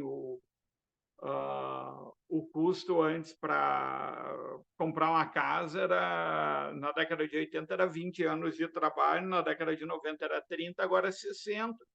Quem é que compra uma casa? Ninguém. Aí está todo mundo vivendo de aluguel. O pessoal, eu conheço um pessoal um sujeito que está no Vale do Silício e tal, e aí eles apontam assim, aquele monte de casarão são todas de especulação, a maioria não está alugada, e as que estão alugadas o pessoal está vivendo, tipo, aluga para uma família inteira. Assim, uma família inteira, eu digo, um pai, uma mãe, 2 filhos com os seus respectivos companheiros e uma geração de netos e não sei o quê. Então, aquela a imagem assim de tipo, tu vai num país comunista e tipo tu vai ter que viver numa república e tal, é o que está acontecendo na prática. E o pessoal que não tem uma família grande bastante para alugar uma casa, ou cada um aluga um quarto da casa e fazem lá um contrato interno, o pessoal está morando no carro estacionado na rua, sabe? Tem um monte de van estacionada na rua. E agora eu vi uma reportagem de que nem uma van mais está dando para comprar, para viver, porque o preço das vans e do licenciamento de um motorhome subiu tanto com essa procura de viver na estrada, que tu tem que apresentar uma garantia de crédito de lá $45.000 só para poder pedir uma licença para um motorhome, o que já está excluindo gente dessa coisa de morar em van e trailer, sabe? O que é absurdo, assim, o pessoal vai morar onde? Né? E aí entra aquela coisinha. Eu estava falando em massa crítica antes, né? Mas eu vejo muito disso como essa chegada na massa crítica, essa lógica de acúmulo de dinheiro, de ter que ganhar mais do que o outro, não importando o quanto tu realmente precisa para viver e tal, ela está chegando, sabe, no seu estágio crítico, assim, não tem mais muito para onde ir. Eu vi um cara propondo, um comediante, acho, americano, que o cara juntou 999 milhões de dólares. Aí, a partir daí, tu devia ganhar uma plaquinha dizendo venci o jogo do capitalismo, e tudo que tu ganhar acima disso tinha que ser redistribuído. Então, tipo, tu pode ter até... chegou no teu bilhão, tá bom, agora deu, tu não vai precisar acumular mais, nunca mais na vida, tá garantido. Todo o resto vai ser tomado em forma de taxa, tudo que tu fizer além disso. E a gente meio que vai ter que caminhar para uma coisa assim. Agora, quando e como é que é a grande dúvida, né? E, de novo, aí a gente cai num problema de expressão, como eu falava antes, né? Você começa a falar disso em termos de esquerda e direita, vai ter um grupo de cada lado que vai tapar os ouvidos e fazer... Tipo, acabou a conversa. Mas Porque aqui na dinâmica do Rerê, Peter, aqui na dinâmica de cocriação do Rerê, né, com o protocolo cultural Web3 generativo, a gente quer resgatar, como eu te falei, o fazer complexo, a gente quer resgatar os 50 tons de cinza, a gente quer se ver como seres integrais e complexos, né, capazes de interagir, de dialogar, de se refletir mutuamente, etc. Isso tudo numa escala micro, né? Numa escala pareada, micro, P2P. Né? Então, é o que a gente está buscando. Nesse sentido, para você poder conhecer melhor a dinâmica do Rerê, fica aí a sugestão de você ficar mais ligado, né, naquele ponto de contato que o Atos colocou no Telegram, né, que ali a gente faz muitas conversas, a gente faz um encontro virtual semanal a partir das 8 da noite. Hoje vai ter, às segundas-feiras, que você pode, não só você está convidado para chegar hoje, para você conhecer outras pessoas, outros projetos, mas você também pode convidar outras pessoas, tá? Ele é completamente aberto, então você fica à vontade para convidar. Legal. Tem a dinâmica durante a semana, não agora, porque a gente está na terceira semana do ano novo, mas a gente está ligando os motores aos pouquinhos, né? Mas quando a gente ligar completamente os motores para 2024, né? Você vai ter todo dia praticamente, você vai ter algum encontro acontecendo que diz respeito a uma exploração, uma dinâmica chamada mapeamento crítico, ou mapeamento crítico. O que é isso? São aquelas pessoas que já se envolveram na cocriação do elas já estão descobrindo um pouquinho do que cada um desses paradigmas, né, que eu listei para você, que consubstancia o com o protocolo cultural, e que possuem um projeto, ou que não possuem um projeto, mas que desejam conhecer outros projetos, e elas chegam, ou elas abrem o código do projeto delas, culturalmente falando, para que a gente possa saber como é que foi a originação dele, o ponto de origem, a proposta de valor, como é que evoluiu, etc., para que a gente possa depois gerar uma prova de conceito de como o seu projeto ele pode se transmutar, ele pode transmutar a palavra, ele pode se transmutar, ele pode se virar um empreendimento em rede, né? Ou seja, não um empreendimento que vive da rede, um empreendimento em rede, enredado pelas pessoas, enredado nesses porênteres que o Cauê falou, né? E aí o que acontece? A gente vai gerar, para que as pessoas se sintam enredadas, a gente vai gerar uma piscina comum de recursos compartilhados. Ou seja, essa piscina comum ela parte não só do capital social que já existe no entorno do seu projeto, como por esses convites que a gente faz semanalmente para as pessoas conhecerem, né, a proposta do que elas podem se identificar com a proposta de valor do projeto e podem querer contribuir para ele. Elas podem querer compartilhar aquele recurso que, para essa pessoa, é um recurso ocioso, é um recurso abundante, é um recurso que ela não usa no dia a dia. Então, ela já pode se envolver só de compartilhar o que abunda de recurso para ela. Mas, quando ela olhar para o projeto, ela vai ver que existem formas de você se envolver com o projeto, porque vão ter papéis, né, que você pode se envolver. E, na medida que você vai se envolvendo com esses papéis, você vai acessando, né, benefícios daquele projeto, recursos daquele projeto, etc. Entendeu? E só que no a gente não fica só na dimensão da pessoa com a pessoa ou a pessoa com o projeto. A gente fica também, Peter, entre os projetos, ou seja, as outras pessoas e os outros projetos, o capital social dos outros projetos que vão gerar também suas piscinas comuns, vão olhar para a piscina comum do seu projeto e vão verificar o seguinte: olha, esse recurso na minha piscina está abundante, eu vou disponibilizar para a piscina comum do projeto do Peter, né? A piscina comum de recursos comparado para o projeto do Peter. Então, a gente faz uma dinâmica de mútuo espelhamento entre pessoas e projetos, e entre projetos, para dar vida a essa piscina. E aí, essa piscina comum, ela te possibilita você diminuir a dependência de um só recurso, do recurso fiduciário. Ou seja, você não acaba com ela, mas você diminui a dependência. Ou seja, se você no mundo que nós estamos colocado aí, vamos supor, você fez os cálculos ali, para você empreender o seu projeto, você precisa de R$100 mil. Aí você bate no banco, bate aí com investidores anjos, você vai buscar com os parentes, com amigos, você vai buscar quem. Vou ter que sair, tá? Desculpa aí. Oi? Um abração. Vou precisar ir nessa. Tá bom, querido. Vai nessa. Vai lá, Cauê. Valeu, Cauê. Tchau. E aí o que acontece? E aí, o que acontece, Peter? E aí acontece, e você fica somente fissurado, né, para encontrar esses R$100 mil, né, que você precisa para poder implementar o projeto. Na dinâmica do o trabalho vira ir atrás do dinheiro para fazer o trabalho, que quando o dinheiro chega, tu já nem lembra mais qual era para começar. Exatamente. Estou ligado. E aí, com a dinâmica do a gente despressuriza isso completamente. Esse grau de despressurização, sabe, Peter?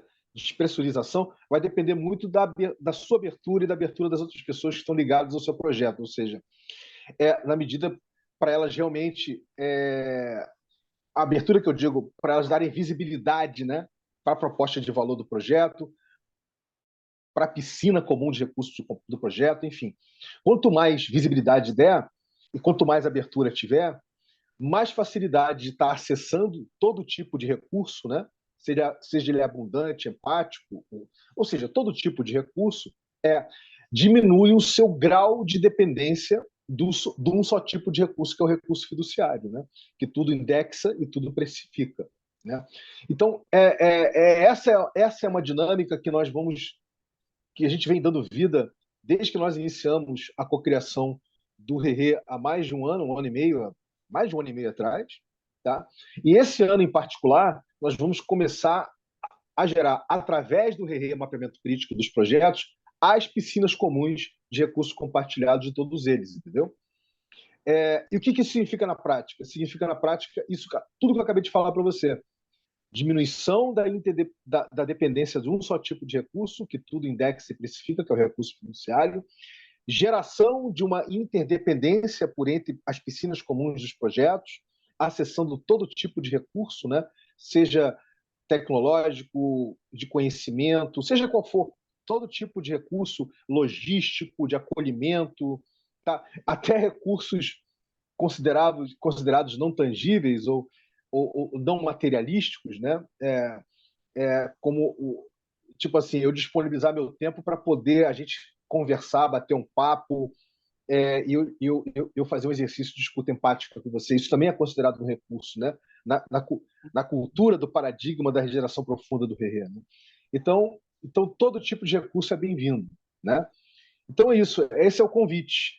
É o convite e com isso a gente pretende fazer com que esses projetos entrelaçados com suas respectivas piscinas comuns vão gerar novos blueprints, né, de novas formas de gerar riqueza e saúde, né, para as pessoas e para os projetos e para as realidades que elas vivem, correto? E a gente quer plasmar isso, quer dizer, ciberneticamente plasmar isso nessa emergente Web3. Ou seja, isso que eu acabei de falar não existe na Web3. Tá?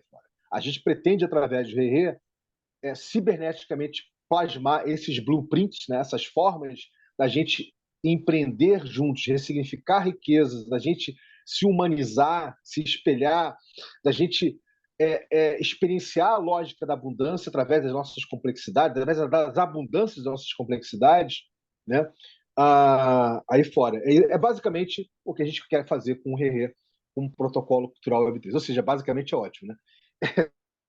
Exatamente o que a gente está buscando fazer através do Rerê. É isso, gente. Eu acho que já ficamos um bom tempo aqui. Eu acho que dá para a gente partir para uma rodadazinha de apreciação e check-out. Né? Eu vou aproveitar, obviamente, para falar de algumas coisas que a gente acabou não conseguindo falar, mas de algumas novidades e atualizações. Mas vamos começar por você, Peter. Querendo saber de você, quais são as suas primeiras impressões? Eu sei que, basicamente, você está aqui em função da proximidade e amizade com Atos. Eu sei disso. Né? Esse é o capital humano, né? Foi o que te motivou. Essa proximidade e amizade fez com que você estivesse aqui. Mas queria aí colher suas impressões e a sua apreciação com relação a esse acolhimento que a gente fez com você hoje aqui. Justamente, eu vinha meio desanimado desse universo de inovação e tal, porque, especialmente aqui no Brasil, muito rapidamente virava uma corrida de ratos de nós queremos crescer, enriquecer e escalonar e vender para o Google depois, e aí eu vou me aposentar e vou para... E, tipo, não é para isso que eu tô, que eu tive as ideias que eu tive, que eu penso, assim. Tipo, eu defendo muito a ideia de que tem um suficiente, assim,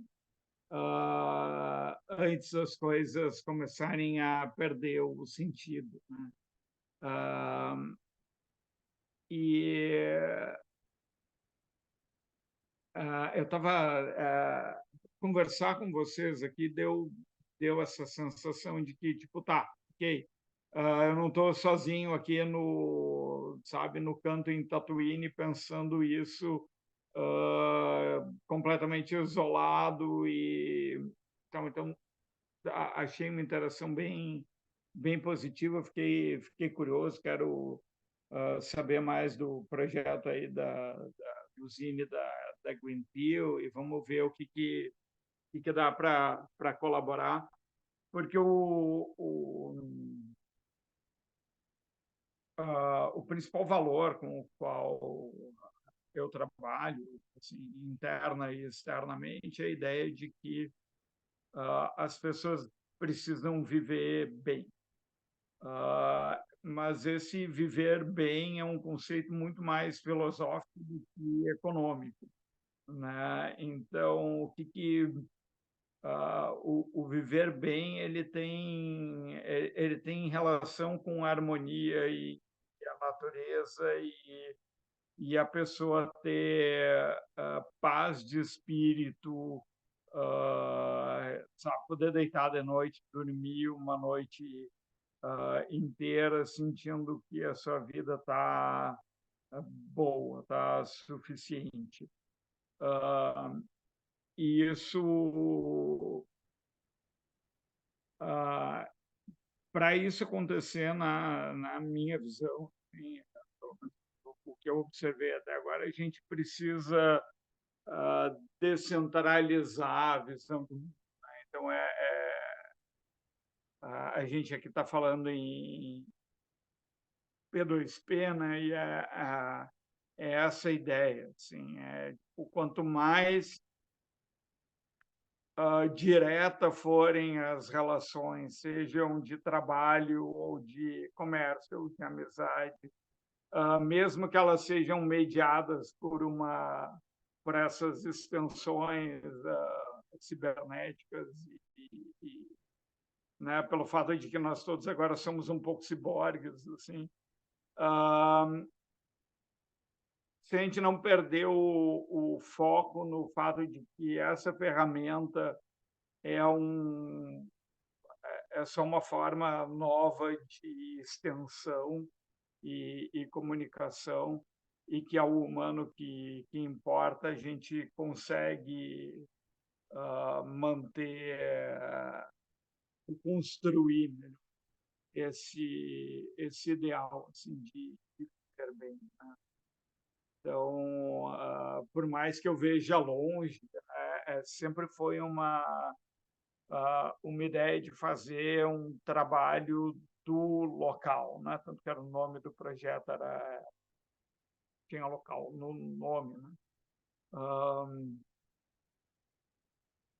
Porque aí tem uma ideia do Chomsky lá, mas é basicamente isso, tipo, eu me conecto com meu vizinho se conecta com o vizinho dele, que se conecta com o vizinho dele, quando a gente vê, a gente está conectado lá a coisa foi migrando e nós chegamos do outro lado do globo. Mas é uma correntinha de ligações pequenas, né?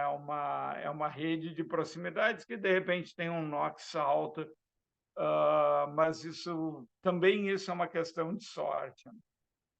Então, essa construção de uma rede que se expanda sempre teve na minha base assim, de compreensão do mundo, de como se pode escapar desse universo hipercorporativo que nos foi apresentado aí como sendo o único jogo possível a jogar. Mas é isso. Muito bom, Peter. Seja bem-vindo, querido. Bem-vindo. Bem-vindo mesmo, né? engraçado, né? Depois de você já estar ali aterrissado já há um tempo no ponto de contato ali do Rerê, no Telegram, a gente conseguiu fazer esse acolhimento bacana com você aqui. Atos, cara, fica à vontade de fazer a sua apreciação e check-out. Aproveita e compartilha as novidades, que eu também farei isso na sequência. Vai lá, cara. Pô, beleza. Pô, acho que rendeu bastante papo, bastante, ah, muita reflexão, com pensamento crítico, que eu acho que é um dos pilares mesmo do Rerê. Acho que tem tudo a ver, assim, a participação do Peter na parada, gente. Acho que maneiro. Bom, do lado de cá, eu acho que tem muito dessa parte de empreendimento em rede, assim, tentando juntar todos os agentes que já estão fazendo as coisas, né? Não quero prolongar muito aqui, mas tem algumas novidades, assim, de plataforma mesmo, coisas assim que eu estou desenvolvendo com o Diogo. E pensando em algumas formas aqui de dar vida a essa piscina comum de recursos compartilhados, até para o Zine, sabe? Eu lembro que a gente estava... Ah, não consigo compartilhar a tela agora, né? Pode ficar para um outro encontro, então. Porque eu tinha feito um contrato, cara, um contrato inteligente para a gente fazer esse lance de cumprir as demandas, criar os projetos e colocar ali valores para demandas e valores dessas demandas para cumprir determinadas funções, para cobrir custos de determinadas coisas. E aí o contrato faz sozinho já a transferência dos fundos, baseado nos fundos que já foram financiados, né? Enfim, seria coisa de mostrar a plataforma mesmo, mas aí eu posso fazer isso em outro momento, para não prolongar muito essa chamada. A gente faz uma chamada mais voltada para isso mesmo. Acho que já é Vamos importante o Peter fazer, estar participando, vamos devagar. vamos fazer um sync-up especial para isso. Acho que isso tem a ver com metamapeamento também, de certa forma.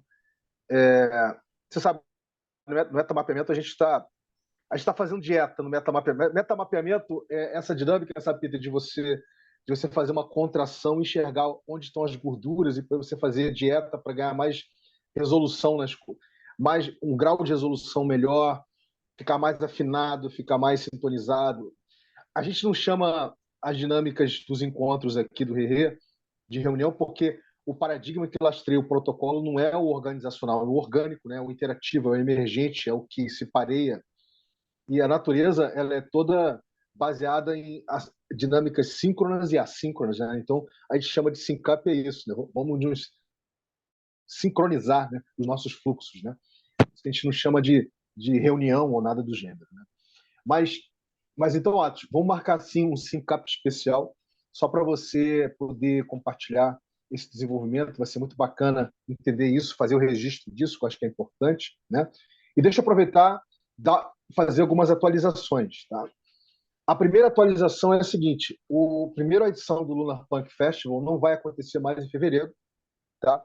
O Luca falou comigo que ficou muito em cima e um dos projetos da Rede Cosmos, né, que já tinha, que iria chegar junto com recursos, em cripto, enfim, recursos para viabilizar, em função lá de uma caída do protocolo, coisa do gênero, não teve condições e eles acharam que ficaram muito em cima para poder produzir para fevereiro. Então, vai ser realizado agora para abril, né? Deve acontecer entre abril ou maio, tá? A primeira edição do Lunar Punk Festival. E não vai ser mais em São Paulo, vai ser no Rio. Olha aí, Nath, que interessante. Vai ser no Rio, tá? Então, em breve a gente vai ter a oportunidade de saber mais detalhes do Luca, né? Da Secret, da Cosmos, com relação a isso. Então, essa é uma atualização importante para fazer aqui. Eu vou comentar disso, obviamente, hoje à noite, né? No nosso Syncap geral do Rerê, mas já tô compartilhando aqui, né? A segunda coisa é que a gente está com 13 pessoas que já chegaram junto, né? Para participar do levantamento. Nós estamos fazendo, Peter, um levantamento inicial, né? Através de um formulário para gerar o primeiro mapa de rede do Rerê, né? O Rerê mapa de rede, né? Para a gente entender onde essas pessoas estão, como é que elas estão interrelacionadas, a relação delas com os projetos, enfim, a gente está. Eu acho que é muito cedo para você fazer o preenchimento desse formulário, na medida que você precisa se envolver mais, né? Para você conhecer as pessoas, os projetos, enfim, tudo que está acontecendo, né? Para que faça sentido você preencher esse formulário, correto? mas nós já estamos com 13 pessoas aí, Atos. E a ideia é, dessa semana para frente, a gente reforçar ainda mais a divulgação, né, o engajamento, para a gente pelo menos fechar com 20 pessoas, né? Hoje, Peter, existe um total de 50, 60 pessoas, né, que fazem parte do ecossistema do Rerê, mas a gente tendo pelo menos 20 pessoas está bacana com uma pesquisa qualitativa, não é uma pesquisa quantitativa, é uma pesquisa qualitativa, né? Já dá para a gente começar a brincar, né? Então a gente vai estar jogando uma energia para visibilizar, né, esse formulário. Eu estou com ele aqui na minha frente, eu só vou mostrar aqui para a carinha dele, para o Peter ter uma noção, tá? O Atos já conhece, porque o Atos participou, Peter, da cocriação desse formulário aqui, né? Então tá aí, ó. A gente está fazendo no Tally, o Tally é uma ferramenta boa para fazer isso. Então, primeiro mapa de rede, levantamento inicial, o objetivo, o que se destina a materializar, informações básicas, cite o nome dos projetos que você faz parte ou possui conexão, a pirâmide de Maslow, né? Ou seja, com qual das opções você mais se identifica atualmente.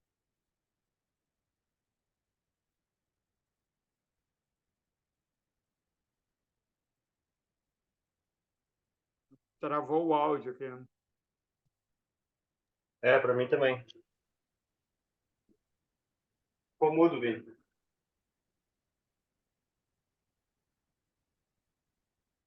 Ah, tá, legal. Deu para...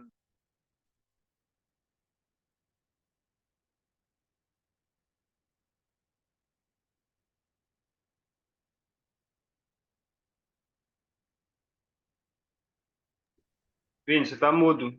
Você tá falando e a gente não escuta nada.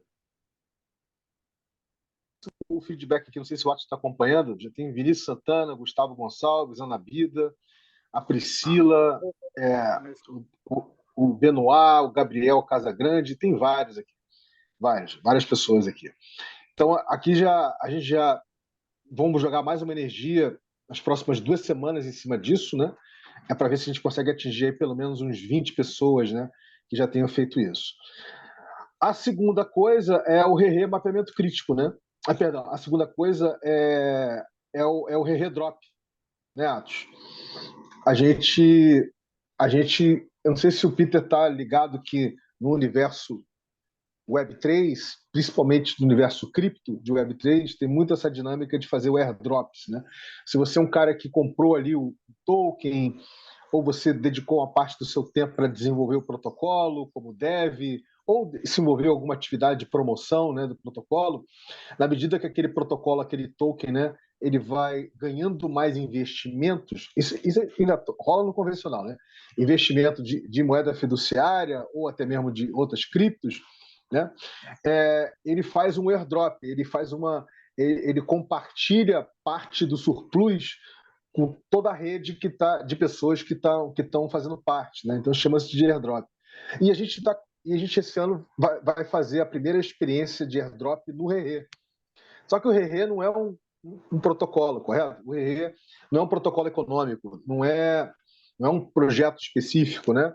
Não é uma cripto. O Rerê é um protocolo cultural que conversa com diversos tokenomics, com diversos projetos, com diversos protocolos tecnológicos, com diversos tipos de tecnologias de blockchain ou não. Quer dizer, então, como é que a gente faz, né, um airdrop? É justamente vendo o que cada projeto pode disponibilizar como recurso abundante, né? E a gente faz uma espécie de combo, né? Então a gente vai gerar um NFT dinâmico, não sei se você já ouviu falar disso, é um NFT que você consegue atualizar os metadados do NFT o tempo todo, e vão ter vários recursos vindos de vários projetos, né? Então a pessoa que chegar junto preenchendo o formulário, ela vai participar, ela vai conseguir chegar junto na cocriação, né, para entender como é que vai ser esse primeiro redrop, e ela vai receber o redrop, ou seja, ela vai poder estar acessando todo tipo de recurso através de redrop. Então nós estamos aí já vamos focar essa semana em especial e a próxima, nós vamos estar literalmente cocriando, né, esse combo, né, cocriando esse redrop, né? E aí vai ser mais uma oportunidade, Peter, para você chegar junto e você conhecer outras pessoas, outros projetos e entender como é que isso na prática vai acontecer, correto?